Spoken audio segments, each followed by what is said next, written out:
거룩하신 하나님 아버지, 저희들을 사랑하시며 날마다 귀한 은혜로 함께하여 주시니 감사합니다. 아멘. 오늘도 주 사랑하는 성도들이 주의 이름으로 예배하오니 함께하여 주옵시고 필요한 은혜를 오늘도 공급하여 주옵소서.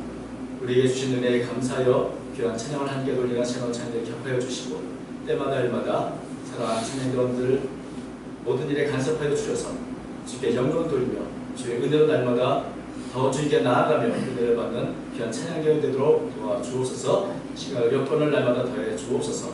오늘도 부족한 종이 단에 서서 흘러두지 마시고 주께서 사용하여 주옵소서. 함께하여 주시기 원하며 예수님의 이름으로 간절히 기도하옵나이다. 아멘.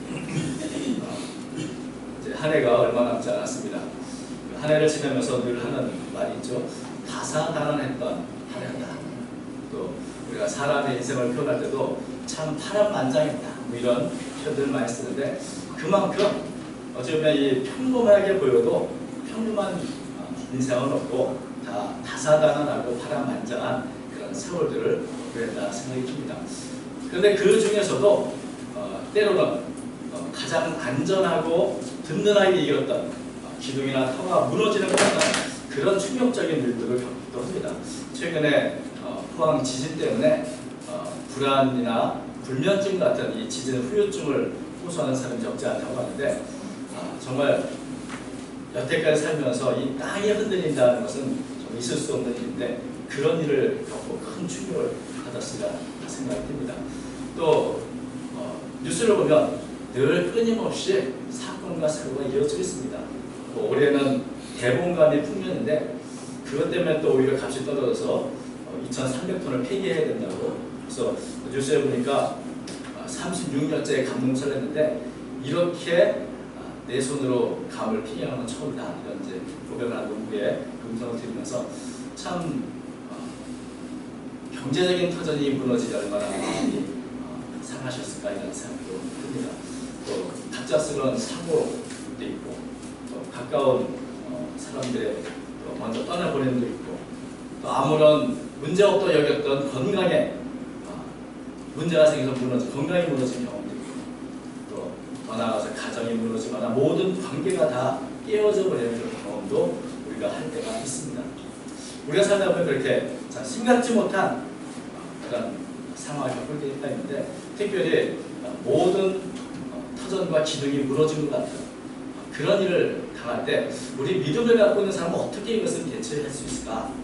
오늘 시편 11편이 바로 이 문제를 우리에게 묻는 것입니다. 시편 11편 3절에 이렇게 말하죠. 터가 무너지면 의인이 무엇을 하냐? 터가 무너지면 의인이 무엇을 하냐? 제가 이것을 다른 번역성을 찾아보니까 이렇게 번역했습니다. 표준 세번역. 기초가 바닥부터 흔들리는 이 마당에 의인들 무엇을 할 수 있겠는가? 공동 번역. 기초가 송두째 무너지는 이 마당에 의롭다는 게 무슨 소용이냐? 현대어 성경. 땅바닥에 무너져 내리는 판국에 바르게 산다는 것이 다 무슨 소용이겠냐? 현대인 성경. 법과 질서가 무너지면 선한 사람들 별 수 있나? 이런 번역을 보면 모든 것이 무너질 때 의인도 별 수 없지 않을까? 뭐 믿음이 있다고 해도 그런 기둥이 무너지고 터전이 흔들리는 가운데 도대체 뭘 할 수 있겠는가? 무조건을 가지며 살 수밖에 없을 것이다, 이렇게 말하고 있는 것이죠. 이 시편 11편은 다윗의 시인데, 다윗의 생애야말로 정말 파란만장했습니다.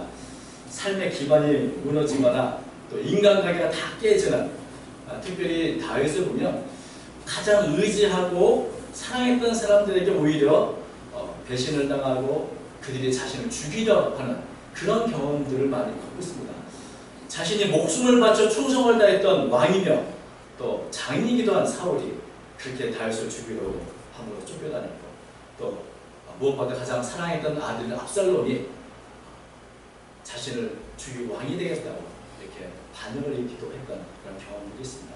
가장 믿었던 사람이고 가장 사랑했던 사람인데 오히려 다윗을 대적해서 죽이려 하는 그런 뼈아픈 경험을 겪을 때 과연 다윗은 터가 무너지니 의인이 무엇을 하냐, 이런 탄식이 나오지 않겠는가 하는 생각도 하게 됩니다. 또 평생을 전쟁터에 살면서 수많은 대적들이 얼마나 다윗을 죽이려고 애를 썼겠습니까? 그런 위기를 겪으면서 과연 다윗은 이것을 어떻게 극복했는가? 여러분, 우리가 위기를 닥치고 어려움을 닥칠 때 가장 먼저 드는 생각이 뭡니까? 빨리 도망쳐야 된다. 이 위기를 벗어나야 된다. 뭐 이런 것이 인지상정의 생각일 것입니다. 다윗 역시 이런 위기와 어려움을 당할 때 많은 사람들이 빨리 그 자리에서 벗어나 도망가야 한다고 이렇게 권면을 하는 것을 보게 됩니다. 오늘 1절 말씀 보니까 내가 여호와께 피할 것을 내가 내 영혼에게 새같이 내 산으로 도망하라 하면 어찌합니까?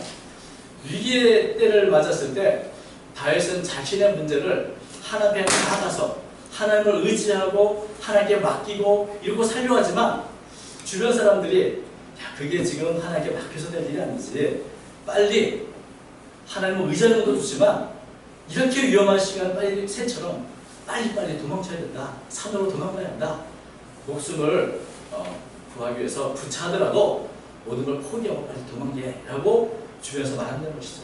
사실 이런 방법은 인간적으로 볼 때 굉장히 합리적이고 또 안전해 보이는 그런 방법입니다. 그런데 이런 내 영혼에게 새같이 내 산 도망하라 이렇게 말하는 것이 과연 주변의 사람들이 그랬는지 혹은 다윗의 마음속에 그냥 모든 걸 다 포기하고 도망갈까 하는 그런 음성으로 이런 유혹이 온 것은 아닌가.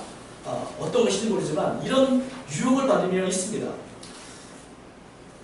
그럴 때 문제가 뭡니까? 과연 내가 새처럼 산으로 도망하는 것이 안전한지, 그것이 유일한 해결책인지, 아니면 그래도 내가 하나님을 의지하고 맡겨야 되는지. 사실 여기에 이제 다윗의 고민이 있고 내적인 투쟁이 있는 겁니다. 그런데 왜 산으로 도망하라 하는가? 그 이유에 대해서 2절과 3절에 아주 분명히 나옵니다. 왜냐하면 지금 현재 상황이 어떤가? 악인이 활을 당기고 화살을 쉬에 먹이며 마음이 바른 자를 어두운 데서 쏘려 합니다. 터가 무너지면 의인이 무엇을 하랴. 여기 보면 산으로 빨리 도망가야 되는데 그 이유는 지금 악인이 다윗을 죽이기 위해서 어두운 데서 스나이퍼처럼 다윗을 조준하고 암살하려고 한다는 겁니다. 지금 다윗은 눈에 보이지 않는 적에 노출되어 있어서 언제 무슨 일을 당할지 모르는데 좀 부차게 느끼시더라도 빨리 도망해야 그나마 생명을 유지할 수 있다. 이렇게 말하는 것입니다. 악인들은 이렇게 마음이 바른 자를 이렇게 죽이려고 이렇게 음모를 꾸미고 숨어서 여러 가지 일을 하고 있는데 이런 시대, 장인이 사위를 죽이려 하고 아들이 아버지를 죽이려 하는 이렇게 터전이 무너진 시대에 과연 믿음의 삶이라고 할 수 있겠습니까? 믿음의 사람이라고 무슨 뾰족한 해결책이 있겠는가? 터전이 무너지면 의인이 무엇을 해야? 자, 어서 세상적인 방법일지 모르지만 이 합리적으로 또 가장 안전하게 보이는 그 방법들을 해야 한다. 이런 유혹을 보는 것입니다. 이것을 들으면 정말 그런 것 같습니다. 정말 내가 하나님의 사람일지라도 때로는 무력감을 느낄 때 그때가 있죠. 그래서 내가 하나님께 피하기보다는 오히려 모든 걸 다 포기하고 산으로 새처럼 헐헐 날아 도망치고 싶은 마음들이 우리 안에 있을 수도 있는 것입니다. 여기에 다윗의 고민이 있습니다. 믿음의 선택으로 그저 하나님을 붙잡고 있을 것인가? 아니면 보다 더 합리적으로 보이는 인간적인 선택, 산으로 도망을 칠 것인가? 과연 어떤 것이 더 안전한 선택? 이런 고민을 하게 되는데 사실 이런 고민은 우리 신앙을 갖고 있는 분들이 생활 속에서 크건 작건 많이 겪고 있는 문제이긴 합니다. 신앙의 방법을 택할 것인가? 아니면 그저 세상적인 방법대로 인간적인 방법으로 이 문제를 해결할 것인가? 이런 고민들을 늘 하게 되죠. 과연 이 중에 어떤 선택이 옳은가? 우리는 너무 잘 알고 있습니다. 당연히 믿음의 선택을 해야지. 그러나 그것이 과연 말처럼 쉽습니까? 여전히 숨어서 나를 노리고 있는 사람들이 많은 이곳에 내가 과연 믿음의 선택을 할 수 있을 것인가? 이런 결정을 하기 위해서 우리가 생각해봐야 할 것이 하나 있는데 그것이 이제 4절 다윗이 고백하는 말입니다. 여호와께서는 그의 성전에 계시고 여호와의 보좌는 하늘에 있으며 그의 눈이 인생을 통촉하시고 그의 안목이 그들을 감찰하시고. 우리는 모든 터가 무너지고 모든 기둥이 다 꺾어져 무너졌다고 생각하지만 그건 우리 인간적인 생각일 뿐이고 그저 내가 터전이고 기둥으로 여겼던 그것이 무너진 것이지 세상이 무너진 것은 아닌 것입니다. 하나님의 터전은 한 번도 흔들린 적도 없고 무너진 적도 없습니다. 여전히 하나님은 어디 계십니까? 하나님은 성전에 계시고 하나님의 보좌는 하늘에 있습니다. 하나님은 살아계시고 그것을 모든 인생을 지금 통촉해보고 계시고 살펴보고 계시다. 그래서 이 시편 11편은 이 하나님이 중심으로 이 사절을 중심으로 해서 이렇게 둘로 나눠지게 되는데 이게 말로 표현하기가 좀 힘들어서 제가 그래프를 하나 만들어 봤습니다. 그러면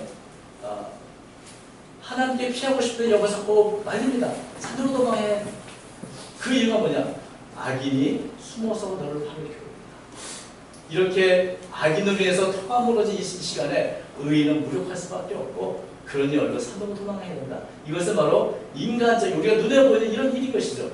다윗은 그때 하나님을 생각합니다. 하나님은 성전에 계시고 그의 보좌는 하늘에 계셔서 우리 모든 사람을 통촉해 보고 계신다. 그런데 특별히 누구를 보시는가? 5절을 보면 하나님께서 의인을 보고 계십니다. 자, 모든 것이 무너졌다 할 때 과연 의인은 어떻게 살 것인가? 무슨 선택을 하고 어떤 모습으로 있을 것인가? 하나님이 그것을 감찰하고 계시다. 5절 말씀 보면 그렇게 되어 있습니다. 여호와는 의인을 감찰하시고 악인과 공의를 좋아하는 자를 마음에 비우시고 그리고 악인에 대해서는 악인의 그물을 던지시니 불과 유황과 태우는 바람이 그들의 잔에 소득이 되리로다. 악인이 숨어서 있는 것 같아도 하나님은 그들을 다 보고 그들이 행하고 그들이 심은 대로 거두신다. 심판하신다 말씀하십니다. 그래서 하나님은 어떤 분이신가? 하나님은 의로운 분이시기에 의로운 일을 좋아하시나니 정직한 자는 그의 얼굴을 배우라. 이게 지금 하나님이 하시는 일인데 다윗은 지금 하나님께서 하시는 이 부분을 볼 수 있을 때 우리는 믿음의 결정을 할 수 있습니다. 이것이 보이지 않고 그저 보이는 게 눈앞에 보이는 의인의 무력함과 악인의 이런 음모라고 한다면 우리는 두려워서 하나님이 아니라 산으로 모든 사명을 다 버려두고 도망칠 수 있는 것이죠. 그런 면에서 이 시편 11편은 요 사절을 중심으로 해서 의인과 악인의 삶의 두 가지 모습을 보여주고 있습니다. 그래서 결론적으로 말하면 하나님께 피하는 자는 결국 하나님의 얼굴을 뵙게 된다. 이런 것이 이제 시편 11편의 내용인 것이죠. 자, 여기 이렇게 보시면 우리가 모든 게 무너졌다라고 말하지만 그것은 우리 생각이고 하나님은 여전히 거룩한 성전에 계시고 하늘의 보좌에 계십니다. 그분은 모든 것을 살펴보시고 특별히 의인을 감찰하시는 분입니다. 5절 말씀 다시 보니까 여호와는 의인을 감찰하시고 악인과 혼용을 좋아하는 자를 마음에 미워하시거든. 감찰하신다는 것은 단지 지켜보고 있다는 말 외에도 시험한다, 단련한다는 의미가 있는 그런 하나님께서는 터전이 무너졌다고 할 때, 세상이 어두워졌다고 할 때, 그때 의인에게 주목하십니다. 의인은 하나님의 백성은 과연 어떻게 살 것인가? 여러분, 이런 위기와 고난에서 오히려 의인의 믿음이 빛나는 것입니다. 오직 의인은 믿음으로 말미암아 살리라. 빛이 어느 때 더 빛납니까? 어둠이 깊을수록 작은 빛이라도 그 빛은 더 찬란하게 빛을 내는 겁니다. 그런 면에서 의인은 위기의 순간에 오히려 그 가치와 진가를 발견할 수 있는 것입니다. 바로 하나님이 이것을 기대하시고 의인을 감찰하고 계신 것입니다. 반면에 하나님께서는 숨어서 행하고 있는 모든 악인들 역시 보고 계십니다. 그들이 숨어 있을지라도 하나님은 그들의 행위를 다 알고 계십니다. 그리고 그들의 폭력과 거짓된 음모를 미워하십니다. 그래서 악인은 악인대로 하나님은 그의 행한대로 갚으실 것입니다. 악인에게 그물을 던지시리니 불과 유황과 태우는 바람이 그들의 잔에 소득이 되리라. 그들이 음모를 꾸며서 얻는 것이 무엇인가? 결국 그들의 잔의 소득은 불과 유황과 태우는 바람뿐이다. 이렇게 말씀하고 있는 것입니다. 이것을 바라볼 수 있는 믿음의 눈이 있으면 우리는 믿음의 결단을 할 수 있습니다. 이것이 보이지 않으면 우리는 우리의 육체를 보이는 대로 세상의 방법대로 세상의 지혜대로 더 합리적으로 안전하게 보이는 산으로 도망치는 그 길을 택하게 되는 것입니다. 이것이 보이는 게 믿음입니다. 하나님께서는 하나님이 기뻐하신, 의인은 언제나 하나님 기뻐하신 일을 선택해야 된다. 하나님이 기뻐하신 게 무엇인가? 7절 말씀입니다. 여호와는 의로우사 의로운 일을 좋아하시나니 정직한 자는 그의 얼굴을 기억하시오. 하나님은 의로운 분이시오. 그러기에 의로운 일을 좋아하십니다. 의인이 할 일은 그때가 터가 무너질 때든 위기 때든 언제나 정했습니다. 그것은 하나님이 기뻐하시는 의로운 일을 해야 한다는 것입니다. 정직하게 살아야 한다는 것입니다. 세상의 방식이나 세상의 지혜가 아니라 믿음의 선택과 결단하면서 날마다 믿음으로 살아가야 한다는 것입니다. 왜냐하면 터가 무너졌다고 느낄 그때에도 여전히 하나님은 성전에 계시고 온 세상을 통치하시는 하나님의 보좌는 여전히 하늘에 있기 때문인 것입니다. 사탄의 모함 때문에 말할 수 없는 이 고난을 당했던 욥을 한번 우리가 생각해 봅시다. 욥이 고난을 당하고 자식들이 어려움을 당하고 모든 재산이 다 사라졌을 그때에도 자신의 건강마저 다 무너졌을 때, 그러나 욥은 여전히 하나님의 의로움을 지켰습니다. 하나님은 이러한 욥을 지켜보셨습니다. 의인을 지켜보셨습니다. 그리고 사탄에 향해서 하나님 이렇게 말씀하셨습니다. 욥기서 2장 3절 여호와께서 사탄에게 이르시되 네가 내 종 욥을 주여 여보았느냐. 그와 같이 온전하고 정직하여 하나님을 경외하며 악에서 떠난 자가 세상에 없느니라. 네가 나를 충동하여 까닭없이 그를 치게 하였어도 그가 여전히 자기의 온전함을 굳게 지켰느니라. 욥은 어려운 가운데서도 의인으로서 자기의 역할, 의로운 일을 결단했습니다. 하나님은 그것을 지켜보셨고 그것을 자랑하셨습니다. 내 욥을, 내 사랑하는 종 욥을 네가 주위에 봤느냐? 네가 욥을 봤느냐? 욥과 같은 사람입니다.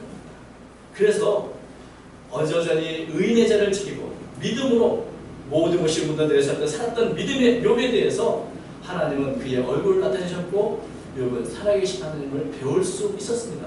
42장 5절 욥기서 보면 이렇게 되죠. 내가 죽게 되어 귀로 듣기만 하였으나 이제는 눈으로 주를 배우나이다. 주에게 피하는 자가 주님을 만날 수 있고 배울 수 있는 것입니다. 그러므로 11편의 결론이 것입니다. 터전이 무너지고 위기가 닥치고 그러나 그런다 할지라도 여전히 하나님께 피하는 자는 하나님을 배울 것이다. 이것이 11편의 결론인 것입니다. 믿음이란 우리의 눈으로 보는 것을 초월해서 하나님의 하신 일을 볼 수 있는 능력입니다. 눈에 보이지 않는 영적인 세계에 대해서 하나님이 무슨 일을 하시는지 그것이 너무나 분명히 보이기 때문에 믿음의 선택을 하게 되는 것입니다. 눈에 명확히 보이는데 하나님을 기쁘시게 하지 않는 그런 인간적인 모습으로 선택할 수가 없는 것입니다.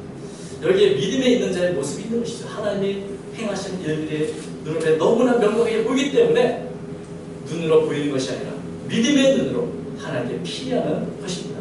바로 다윗은 하나님께 이러한 이유로 하나님께 피하는 것이고 하나님께 피할 때 다윗의 인생은 하나님 주신 은혜와 능력으로 가득 차게 된 것을 우리가 알고 있습니다. 믿음이 있는가? 하나님의 행하신 일을 묻습니다. 그때 우리는 믿음의 결단을 할 수 있는 것입니다. 때때로 우리가 생각하거나 또 예상하지 못한 위기가 올 때, 그러나 분명한 것 한 가지는 하나님 여전히 성전에 계시고 하나님 보좌하는 하늘이다. 그리고 하나님 여전히 우리를 지켜봐 보고 계시다는 겁니다. 터가 무너질 때 의인이 무엇을 하려고 사람들이 비웃고 조롱할지라도 하나님의 사람은 믿음의 결단을 하고 하나님의 행하시는 일을 바라보면서 신뢰의 노래를 부르는 그런 삶을 살아야 하는 것입니다. 날마다 힘들지라도 믿음의 선택을 하면서 주님께 피하는 삶을 살아갈 때 하나님의 얼굴을 비우는 영광스러운 삶으로 우리가 살게 될 것입니다. 이 땅뿐 아니라 영원토록 주님을 만나보며 주 안에서 축복된 삶을 살게 될 것입니다. 우리도 이 시편 11편을 통해서 우리가 때때로 어려움을 당할 때마다 이 다윗의 마음을 가지고 주님께 피하는 복된 삶을 살아가시는 여러분 되시길 주의 이름으로 축복드립니다. 거룩하신 하나님 아버지, 우리도 시편 11편 말씀을 통하여서 우리가 세상적이요 인간적인 방법이 아니라 오직 믿음의 결단을 통해 하나님께 영광을 돌리며 또한 하나님께서 기뻐하시는 삶을 살아가길 원합니다. 주님은 의로우셔서 의로운 일을 기뻐하시며 원하신다 하셨사오니 터전이 무너지는 이때, 기둥이 무너지는 이때나 할지라도 온전히 주님께서 기뻐하시는 의로운 삶, 믿음의 삶, 주께서 원하시는 그런 삶을 살아가는 저희가 되도록 도와주옵소서. 오늘도 주님 사랑하는 성도들 어렵고 힘든 삶을 살아갑니다. 필요한 은혜를 공포해 주시고 늘 하나님의 백성으로 올바른 일을 선택하며 주께 영광 돌리는 빛과 같은 삶이 되도록 축복하여 주옵소서. 함께해 주신 믿사오며 사랑하신 예수님의 이름으로 간절히 기도하옵나이다. 아멘.